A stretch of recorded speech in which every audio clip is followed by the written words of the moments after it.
আসানসোল শিল্পাঞ্চল জুড়ে দাপিয়ে বেড়াচ্ছে বালি মাফিয়ারা। রাতের অন্ধকারে চলছে বালি উত্তোলন, যত্রতত্র রয়েছে বালির স্তূপ।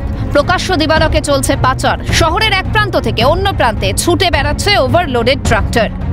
হ্যাঁ, মানে মালিক কে? মালিক বলতে পারছি না, আমি এখানকার নতুন ছেলে এসেছি। তো তোমাকে কে পাঠালো? আমাকে কেটে। এই বালিটা কোথায় নিয়ে যাবে? মালিকটা এখানে পড়বে। চালান আছে? হ্যাঁ, চালান আছে। কই দেখি একটু। চালান টোকেন আছে। ও, তোমায় দেয়নি? না। এটা কোনো চালান ফালান দিচ্ছে? চালান নাই।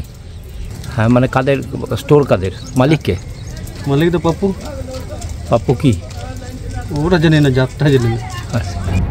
শুধু তাই না, কোড নামে চলছে অবৈধ বালি ব্যবসা। এমনকি চালানের কাগজপত্র দেখতে চাওয়া হলেও দেখাতে পারছে না ট্রাক্টর চালকরা। সিএনএর অন্তর্তদন্তে উঠে এলো বেশ কিছু জনৈক ব্যক্তির নাম। মানে ঘাট থেকে না স্টক থেকে? ঘাট থেকে। ঘাট থেকে এখন বালি তোলা যায়? হ্যাঁ, কার ঘাট? হ্যাঁ, কি বিবেক? বিবেক।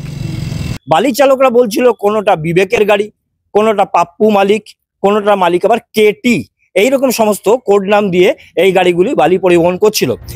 কিন্তু কারা এরা? প্রকাশ্য দিবালোকে রাজস্ব ফাঁকি দিয়ে কিভাবে পাচার হচ্ছে বালি, তাও আবার ওভারলোড? সরকারিভাবে যেখানে বর্ষার সময় বালি উত্তোলন বন্ধ, সেখানে কিভাবেই বা স্টক হচ্ছে বালি? খবর ছড়িয়ে পড়তেই বুধবার ভোরে আসানসোল দক্ষিণের দামড়াঘাটে হানা দেয় আসানসোল দক্ষিণ থানার আধিকারিক কৌশিক কুণ্ডুর নেতৃত্বে বিশাল পুলিশ বাহিনী।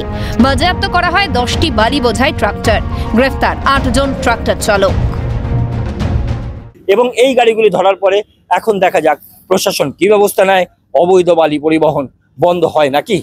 আসানসোল থেকে তৃণাঞ্জন চট্টোপাধ্যায়, ক্যালকাটা নিউজ।